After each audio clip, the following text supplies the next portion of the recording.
10cm.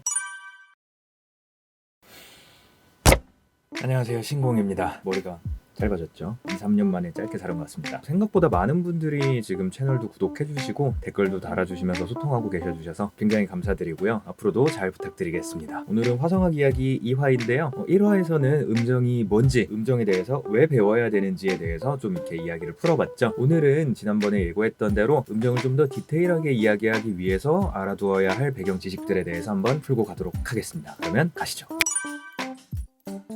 네, 오늘 영상은 총 3가지로 나누어서 이야기를 하게 될 건데요. 먼저 첫 번째로 음정 세는 법과 디테일한 음정이 대체 뭔지 한번 이야기를 해보도록 하겠습니다. 음정을 세는 법을 먼저 이야기를 하자면요. 왜 우리 센티미터 자로 재는 법 처음 이야기할 때 0부터 10cm까지 이렇게 있으면은 눈금에 맞춰서 길이를 이런 식으로 재게 되죠. 마찬가지입니다. 음정도 시작음이 있고 끝음이 있는 겁니다. 그런데 여기서 이게 몇 도냐? 라고 한다면 여기서 땡도라고 얘기하는 요 땡 숫자가 들어가는 여기에는 자연수만 들어갑니다. 1, 2, 3, 4, 5, 6, 7, 8이라는 숫자가 쓰이고요. 그리고 자기 자신을 포함해서 시작음을 포함해서 도착음까지 세는 거예요. 즉 도에서 솔이라면 도를 포함해서 도, 레, 미, 파, 솔이라고 해서 하나, 둘, 셋, 넷, 다섯 이러면 5도가 되는 거예요. 마찬가지로 뭐 라에서 레가 된다. 그러면 라, 시, 도, 레 4도가 되는 거고요. 자, 이렇게 자기 자신을 포함해서 뭐 이런 식이면 3도겠죠. 레, 미, 파니까 이렇게 세는 겁니다. 음정은요. 네, 그리고 디테일한 음정이란 게 도대체 뭐냐? 자, 보세요. 도, 레, 미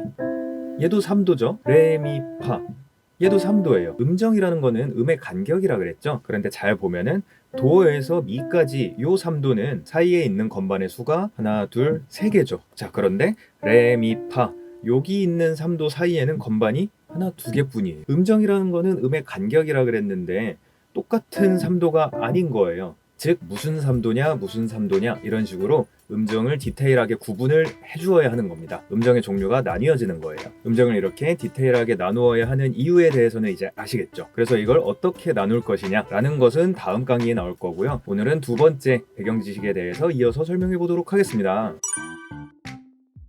자, 두 번째로 반음과 온음에 대해서 이야기를 한번 해보도록 할게요. 아주 간단합니다. 뭐 복잡하게 생각할 것도 없어요. 건반에서 바로 이어서 붙어있는 요 두 음이 바로 반음, 그리고 두 칸 떨어져 있는 요 둘이 바로 온음이라고 생각하시면 됩니다. 온음이 이제 온전하다 할 때 그 온을 반으로 잘라서 반음이다 라고 하는 건데요. 즉 그래서 어떤 교재에서는 반음 더하기 반음이 바로 온음이다 라고 설명하는데요. 뭐 다 맞는 말이죠. 그래서 뭐 이런 복잡한 거 생각할 거 없이 그냥 붙어있으면 반음, 한 칸 떨어져 있으면 온음이라고 생각하면 됩니다. 이거는 지판에서도 마찬가지예요. 짠, 요거는 우쿨렐레입니다. 우쿨렐레에서도 마찬가지로 얘하고 얘가 반음, 얘하고 얘가 온음 이렇게 되는 거예요. 자, 그런데 이렇게 반음과 온음이 있는 이유에 대해서도 썰을 풀 수 있겠지만요. 오늘은 패스하도록 하겠습니다. 뭐 수학적인 이야기도 나오고 막 피타고라스 얘기가 나와요. 나중에 기회가 되면 풀기로 하고 오늘은 한 가지 주의점만 설명을 드리고 넘어가도록 하겠습니다. 이렇게 생각하시는 분들이 가끔 계셔서 설명을 드리면요. 미와 파 사이는 반음이다. 요건 맞는 표현이고요.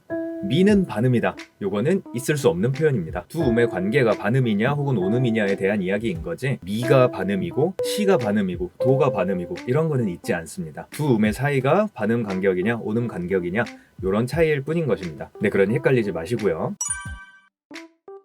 자, 마지막 세 번째 배경 지식입니다. 자, 흰 건반에서 음정 찾기라고 써놨어요. 이건 무슨 이야기냐? 자, 이 건반을 보면요. 이 수많은 건반에 있는 이 수많은 음들 중에서 도대체 음정을 어디에서부터 어떻게 찾아낼 것이냐? 진짜 하나하나 다 찾을 수는 없잖아요. 그래서 우리는 딱 정해진 하나의 스케일에서만 음정을 딱 정의 내릴 수 있도록 그 조건에 대해서 이야기를 지금 할 거예요. 자, 무엇이냐? 스케일에 대한 이야기가 나오게 됩니다. 지금은 스케일에 대해서 디테일하게 할 거는 아니지만요. 간단히만 말씀드리면 스케일이라는 거는 어떤 음들의 패턴의 조합입니다. 그 패턴의 조합들 중에서 우리가 가장 익숙하게 생각하는 음계가 바로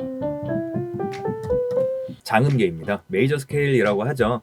요 메이저 스케일이 12개가 있어요. 왜냐? 도에서 시작해서 도까지 가는 메이저 스케일 하나, 도샵에서 시작해서 도샵까지 가는 메이저 스케일 하나, 이런 식으로 해서 시작 지점이 총 12개가 있기 때문이에요. 그래서 실용음악에는 12개의 조성이 있죠. 자, 그런데 도에서 도까지는 흰 건반만을 사용을 합니다. 예를 들어서 미에서 미까지 도착하게 되는 스케일은 검은 건반을 이런 식으로 섞어서 사용을 하고요. 자, 그런데 도에서 도까지 도착하게 되는 스케일에서 첫 번째와 네 번째에 포함되어 있는 요 음정을 찾는 것과 미에서 시작해서 네 번째에 있는 음정을 찾는 것은 같습니다. 왜냐? 같은 스케일이기 때문에 음의 패턴이 똑같다고 했죠. 음의 패턴이 같다고 한 거는 음정 간격이 일정하다는 겁니다. 키의 높이가 달라지더라도요. 즉 우리는 이 수많은 음정을 다 찾을 필요가 없고요. 그냥 우리한테 가장 익숙한 흰 건반만 사용하는 C 메이저 스케일에서만 음정을 찾아내면은 모든 음정을 찾아내는 것과 마찬가지다라는 이야기를 하는 겁니다. 다음 시간에는 음정을 모두 찾아내도록 하겠습니다. 요 음정들을 찾아내게 되면은 코드 이야기도 할 수도 있고 스케일 이야기도 할 수 있고 정말 많은 이야기를 할 수가 있어요.